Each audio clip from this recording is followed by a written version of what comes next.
السلام علیکم دوستوں، میرا نام ہے مصطفیٰ اور آپ دیکھ رہے ہیں محسن ٹی وی۔ ماضی میں پارسی برادری کراچی کی رونق ہوا کرتے تھے، پھر مذہب عدم برداشت نے کراچی سے اس کی یہ رونقیں چھین لیں۔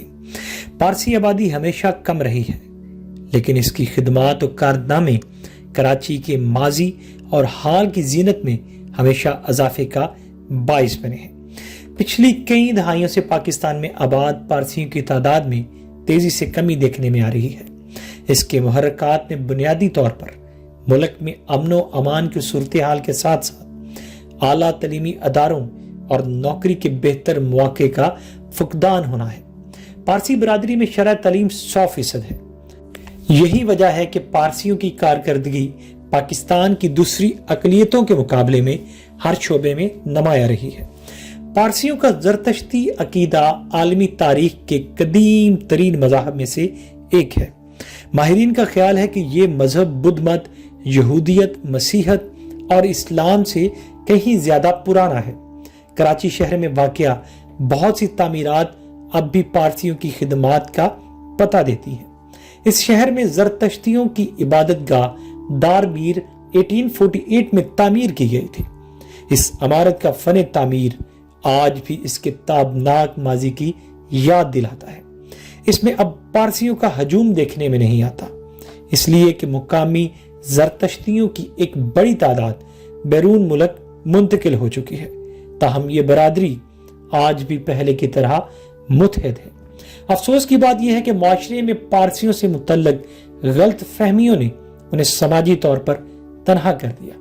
معاشرے نے پارسی برادری کی خدمات تو فراموش کر دیا، لیکن پارسیوں کے قائم کردہ فلاحی اور تعلیمی ادارے آج بھی بلا تفریق سب کو یکساں امداد اور تعلیم دے رہے ہیں۔ تقسیم ہند اور قیام پاکستان کے وقت کراچی میں غیر مسلم آبادی کا تناسب بھی بہت زیادہ تھا۔ اس میں پارسی برادری بھی ایک بڑا نام تھا۔ تعلیم، کاروبار، سیاست یا سماجی خدمات پارسی برادری کسی سے پیچھے نہیں تھی۔ اگرچہ قدیم زرتشتی ایران سے تعلق رکھتے تھے، تاہم وہ برصغیر کی ثقافت میں اس طرح گھل مل گئے کہ پھر یہیں کے ہو کر رہ گئے۔ اب لیکن پورے پاکستان میں ان کی تعداد تیزی سے کم ہو رہی ہے۔ Roshan Khurshid Bharucha national commission for minority rights کی رکن ہونے کے ساتھ ساتھ وفاقی وزیر بھی رہ چکی ہیں۔ کراچی میں پارسیوں کی تعداد تقریباً 1100 ہے۔ کوئٹہ، راولپنڈی اور ملتان میں 9 خاندان اور لاہور میں 10 خاندان آباد ہیں۔ اگر میں بات کروں پارسی برادری کی خدمات کی، تعداد میں کم لیکن تعلیم اور کاروبار میں کامیاب اس برادری نے پاکستان کی ترقی میں بہت اہم کردار ادا کیا ہے۔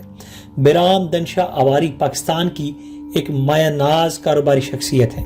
وہ اواری بیچ لگژری ہوٹل اور اواری ہوٹل کے مالک ہے۔ اواری گروپ پاکستان کی تاریخ کا پہلا گروپ تھا جس نے بیرون ملک بھی ہوٹل بزنس کامیابی سے چلایا تھا۔ دلچسپ بات یہ ہے کہ بیرام دنشا اواری نے صرف کاروباری دنیا میں ہی کامیابی حاصل نہیں کی، بلکہ وہ 2 بار سن 1978 اور سن 1982 کے ایشین گیمز میں کشتی رانی کے مقابلوں میں سونے کا تمغہ بھی جیت چکے ہیں۔ ان کی اہلیہ گوشپی اواری نے 1982 میں بیرام دنشا اواری کے ہمراہ سونے کا تمغہ جیتا تھا۔ وہ پاکستان کی پہلی خاتون کھلاڑی ہیں جنہوں نے کسی بین الاقوامی مقابلے میں سونے کا تمغہ اپنے نام کیا تھا۔ کراچی کی تاریخ جمشید نصروان جی مہتا کے ذکر کے بغیر ہمیشہ نامکمل رہے گی۔ جمشید نصروان جی مہتا کو بانی کراچی بھی کہا جاتا ہے۔ انہیں کراچی کا پہلا میئر ہونے کا اعزاز بھی حاصل ہے۔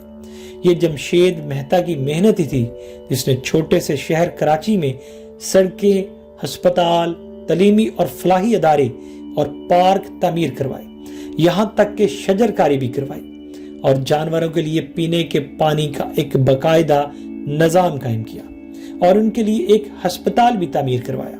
جس شہر میں آج جا بجا کچرے کے ڈھیر نظر آتے ہیں، مہتا کے دور میں اس شہر کی سڑکیں دن میں 2 بار دھلوائی جاتی تھی۔ اسی وجہ سے اس وقت کراچی کو مشرق کا سب سے صاف شفاف شہر تصور کیا جاتا تھا۔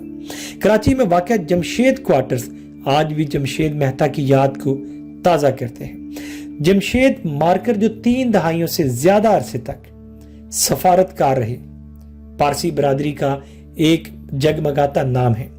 جمشید مارکر کو حلال امتیاز سے بھی نوازا گیا اور تقریباً 1 درجن سے زیادہ ممالک میں سفارتکار رہنے پر ان کا نام گینیز ورلڈ ریکارڈ بک میں بھی شامل ہے۔ پارسی برادری سے تعلق رکھنے والے justice Dorab Patel chief justice Sindh high court بھی رہے۔ وہ انسانی حقوق کی تنظیموں کے بانی بھی تھے۔ انہوں نے ذوالفقار علی بھٹو کے لیے پھانسی کی سزا کی مخالفت کی تھی اور پی سی او کے تحت حلف اٹھانے سے بھی انکار کیا تھا۔ اس کے علاوہ رستم و سہراب، جی سدوا، ارد شیر قوس سجی اور جمی انجینئر بھی پارسی برادری سے ہی تعلق رکھنے والے بڑے نام ہیں۔ Mama Parsi school, D J science college اور انکل سریا ہسپتال بھی پارسی برادری کی طرف سے بنائے گئے تھے۔ پاکستان کی مایہ ناز انجینئرنگ یونیورسٹی NED بھی ایک پارسی نادر شاہ عدلجی دن شاہ کے نام پر ہے۔ پاکستان میں فرقہ وارانہ خون ریزی اقلیتی مذاہب کے باشندوں میں شدید تشویش کا باعث بنی۔ سیاسی عدم استحکام، طالبان کی طرف سے بڑھتے ہوئے خطرات اور جبری تبدیلی مذہب کے واقعات نے صاحب حیثیت اقلیتی باشندوں کو ملک چھوڑنے پر مجبور کر دیا۔ ملک چھوڑنے والے نوجوان طبقے کی ایک تعداد ہے۔ ایک پاکستانی خبر رساں ادارے کی رپورٹ کے مطابق 1941 میں پارسیوں کی ایک تعداد 1,14,000 تھی۔ پاکستانی زرتشتی بانو مندال کے مطابق 1995 میں یہ تعداد 2,831 رہ گئی اور پھر 2012 میں یہی تعداد مزید کم ہو کر 1,675 رہ گئی۔ بیرام دن شاہ اواری نے اس تناظر میں ایک خبر رساں ادارے کو بتایا کہ نوجوانوں کے بیرون ملک جانے کی بڑی وجہ تعلیم کا حصول تو یقیناً ہے، مگر پچھلے کئی سالوں میں امن و امان کی بگڑتی ہوئی صورتحال بھی ہے۔ اس کی دوسری بڑی وجہ ہمارے معاشرے میں قانون کی پاسداری کا فقدان بھی ہے۔ قوانین تو موجود ہیں لیکن ان پر عمل درآمد نہیں کیا جاتا، جس کے باعث اقلیتی برادری خود کو غیر محفوظ محسوس کرتی ہے۔ اسی وجہ سے پاکستان کے مقابلے میں اب کینیڈا اور امریکہ میں پارسیوں کی تعداد زیادہ ہے۔ روشن خورشید بروچا کے بقول پارسی دوسرے ملک ہجرت نہیں کر رہے بلکہ نئی نسل تعلیم کے حصول کے لیے باہر جا رہی ہے۔ ہوا بازی کی صنعت سے تعلق رکھنے والی نتاشا مولوالا کا کہنا ہے کہ اگرچہ پاکستان میں بھی معیاری تعلیمی ادارے موجود ہیں لیکن اعلیٰ تعلیم کے لیے ملک سے باہر جانا بھی ناگزیر ہے۔ کم ہوتی ہوئی تعداد کی ایک اور وجہ یہ بھی ہے کہ پارسی لڑکیاں اپنی برادری سے باہر شادی نہیں کر سکتی۔ اس طرح کوئی دوسرا بھی اپنے مذہب تبدیل کر کے زرتشتی نہیں بن سکتا۔ پارسی برادری میں شرح پیدائش کا کم ہونا بھی اس کی آبادی میں کمی کی ایک بڑی وجہ ہے۔ تمام وجوہات نے پاکستان میں مقیم پارسی برادری کو بہت حد تک تنہا کر دیا ہے۔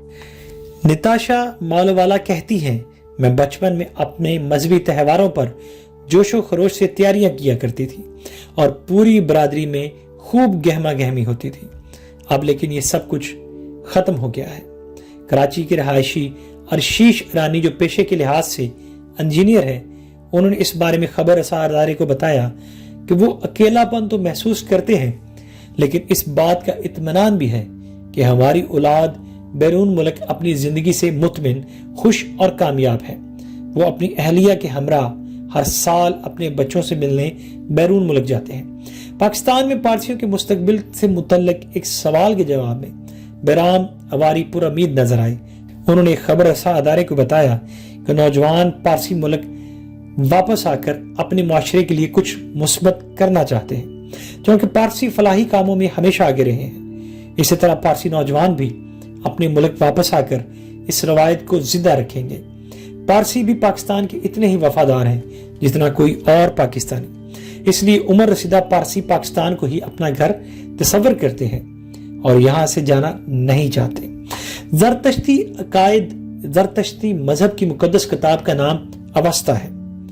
زرتشتی عقائد کے مطابق ہر چیز کا خالق ایک خدا اہورا مزدہ ہے اور زرتشتی دن میں 5 بار اس کی عبادت کرتے ہیں۔ روشن خورشید برہوچا نے ایک خبر ساداری کو بتایا کہ اس کی بنیاد 3 اصولوں پر ہے: نیک عمل، اچھی سوچ اور خوش گفتاری۔ 9 سے 12 سال تک کے بچوں کو زرتشتی مذہب میں باقاعدہ طور پر شامل کیا جاتا ہے، جسے نوجوت کہتے ہیں۔